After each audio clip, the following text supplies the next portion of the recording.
الرحمن الرحیم، رحمان میں رحمت کے سلسلے میں بہت زیادہ مبالغہ ہوتا ہے، بہت ہی زیادہ مہربان، یا یوں کہیں کہ دنیا اور آخرت میں سب پر مہربان۔ اور رحیم وہ ہے کہ جس میں رحمت یعنی رحیم کے اندر رحمت کا مادہ کم ہوتا ہے۔ تو اللہ تبارک و تعالی میں رحمان جب ہم اللہ کو کہتے ہیں تو اس میں رحمت میں بہت زیادہ مبالغہ ہے، یعنی اتنی رحمت کہ کوئی اس کے مقابل نہ ہو۔ اسی لیے کسی شخص کا نام رحمان رکھنا مناسب نہیں ہوتا، عبد الرحمن رکھنا چاہیے، منع کیا علماء کرام نے۔ تو اللہ تعالیٰ دنیا اور آخرت میں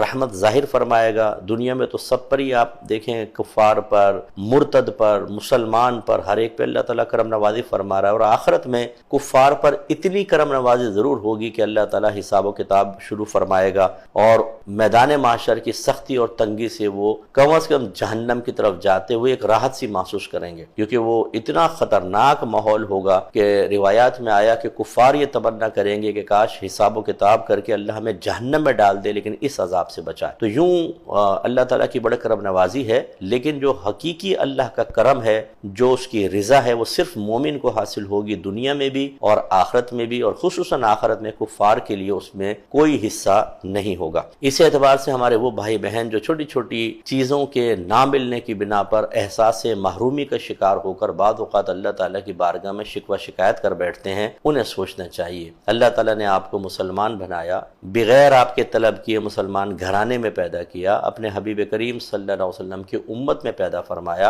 اور اہل محبت میں سے بنایا۔ ہم اللہ سے بھی محبت کرتے ہیں، انبیاء علیہ السلام سے، خصوصاً سید الانبیاء علیہ السلام سے، صحابہ کرام، آل بیت اطہار، اولیاء عظام، سب سے ہم عقیدت، محبت اور پیار کا تعلق رکھتے ہیں۔ یہ اللہ تعالیٰ کی بہت ہی بڑی کرم نوازی ہے جو اس نے بغیر طلب کیے ہمیں عطا فرمائی۔ اللہ چاہتا تو ہمیں غیر مسلم کے گھر میں پیدا کرتا، اللہ تعالیٰ چاہتا تو کسی گستاخ کے گھر میں پیدا کرتا اور ہم اللہ تعالیٰ کو برا بھلا کہہ رہے ہوتے، رسولوں کو کہہ رہے ہوتے، اہل بیت اطہار کی شان میں گستاخی کر رہے ہوتے، یا صحابہ کرام کو معاذ اللہ برا بھلا کہہ رہے ہوتے، لیکن اللہ نے ہمیں ان مصیبتوں سے محفوظ رکھا۔ یہ مقام شکر ہے، یہ وجہ شکر ہے، اور بہت بڑی وجہ ہے شکر کی۔ اللہ تعالیٰ کی بارگاہ میں جب بھی آپ دعا کریں، میں بھائی بہنوں سے گزارش کرتا ہوں یہ بھی دعا کیا کریں، یعنی اظہار تشکر کیا کریں کہ اللہ تیرا شکر ہے کہ تو نے مسلمان بنایا۔ یہ آپ کو پتہ چلے گا جب موت آئے گی، جب ہم قبر میں جائیں گے، جب میدان محشر میں دنیا ختم ہو جائے گی، تباہ ہو جائے گی، سب چیزیں ختم، فنا، اب آخرت ہوگی۔ اس وقت مسلمان کو